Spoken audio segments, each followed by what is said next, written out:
Let me tell you about Mark. He's 42, makes $80,000 a year. And last Tuesday, he calculated that if he invests $3,000 every month for the next decade, he can retire at 52. He showed me the spreadsheet, the compound interest calculator, the YouTube videos that promised this was possible, and technically, mathematically, he's not wrong. But Mark is going to work until he's at least 65, probably longer, and he doesn't know it yet. Not because the math is broken, because the math doesn't account for what actually happens when you try to compress 30 years of retirement planning into 10. Here's what nobody tells you about the retire in 10 years fantasy. It's not a math problem. It's a probability problem wrapped in a psychology problem hidden inside an economic assumption that might not survive the decade you're counting on. We're going to walk through the actual numbers today, and not the aspirational ones, the real numbers. And when we're done, you'll understand why the question isn't how much you need to invest. It's whether retiring in 10 years is even a coherent goal. Let's start with the basic math. If you want to retire in 10 years, you need to answer one question first. How much money do you need per year to live? Let's say $50,000. The traditional 4% rule says you need 25 times your annual expenses saved to retire safely. That's $1.25 million. If you're starting from zero, you need to save $125,000 per year. That's $10,417 per month before taxes. But compound interest will help, right? If you invest $6,000 per month for 10 years at a 7% return, you end up with about $1.04 million. Close to your target, except that requires saving $72,000 per year. If you make $80,000 before taxes, you're taking home maybe $60,000. You'd need to save more than your entire take-home income. So let's adjust. Maybe you already have $100,000 saved. Now you only need about $4,000 per month to hit $1.25 million in 10 years. Still more than your take-home pay, but getting closer if you make more money or live extremely frugally. Notice what's happening. We're already stacking assumptions. You have savings, you can save aggressively. The market returns 7%. Your expenses stay constant. Inflation stays manageable. No emergencies, no job loss, no market crashes. Each assumption is a potential point of failure. Let's talk about that 7% return, because this is where things get uncomfortable. The stock market has historically returned about 7% after inflation, but that's an average over a century. Any individual 10-year period is a roll of the dice. From 2000 to 2010, the S&P 500 returned negative 9% total for the entire decade. From 2010 to 2020, it returned about 250%. Same market. Different decades. Completely different outcomes. This is called sequence of returns risk, and it's the silent killer of 10-year retirement plans. If you start investing in 2025 and the market crashes in 2027, you're buying stocks at high prices before the crash and scrambling to recover while still needing to hit your target by 2035.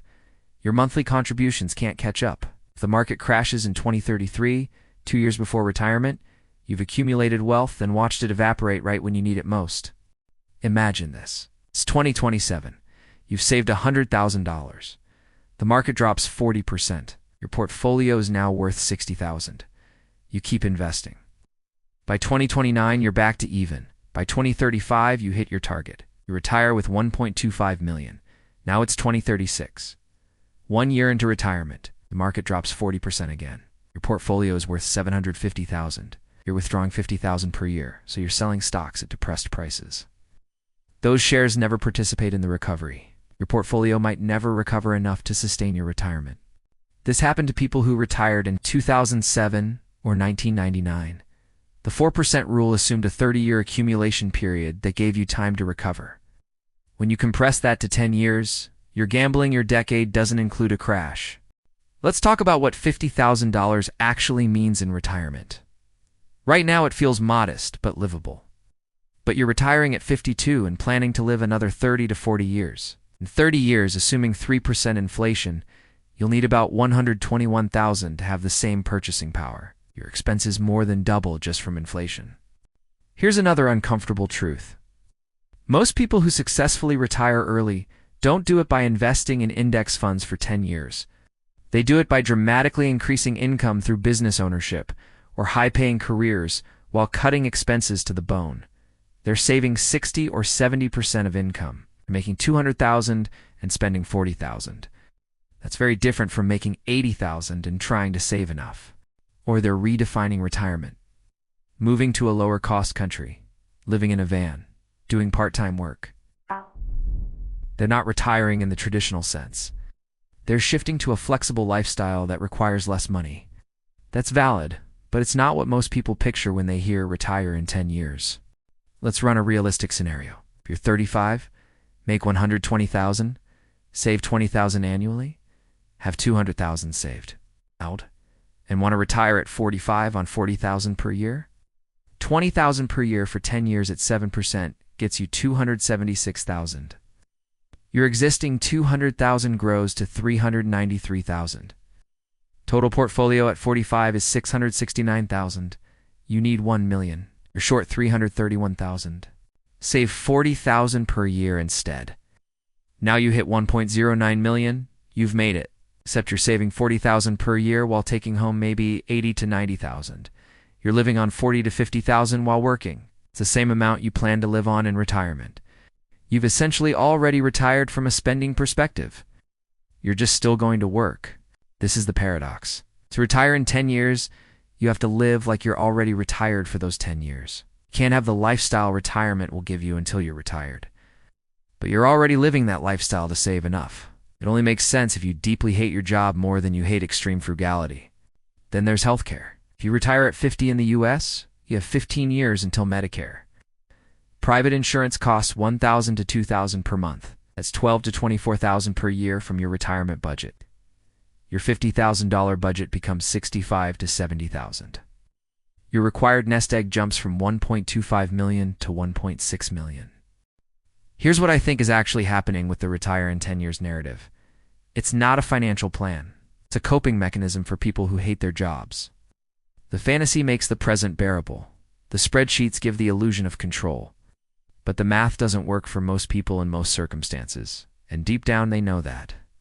What they're really searching for isn't early retirement.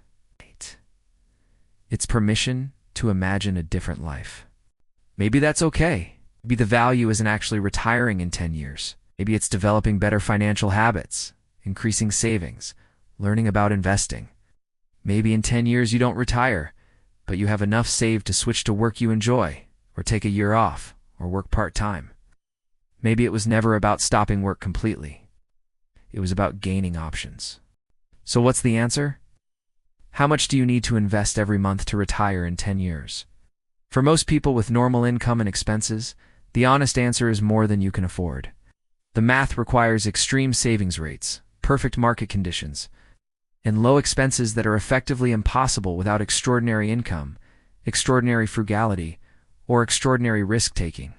But maybe that's the wrong question. Maybe the right question is, how much do I need to invest to build enough wealth that I have options? Options to work less. Options to take risks. Options to retire early, if everything goes well, or on time if it doesn't. Options to say no to things I don't want. That question has a better answer. Save 15 to 20% of gross income consistently. Invest in diversified low-cost index funds. Increase savings as income grows. Don't time the market. Don't take excessive risk. Be patient. In 20 to 30 years, you'll very likely have enough to retire comfortably. In 10 years, you'll have significantly more options than now, and you won't have spent a decade living like a monk, betting your future on variables you can't control. Before you commit to an aggressive 10-year plan, ask yourself what you're really trying to escape. If it's a terrible job, maybe the problem is the job. If it's feeling trapped, maybe the problem is your relationship with work and money. If it's the belief that happiness is on the other side of not working, you might be surprised to find happiness is more complicated than that. The math doesn't lie, but math doesn't tell you how to live. And sometimes the most financially sound decision is to slow down, extend your timeline, and build a life you don't need to retire from in the first place.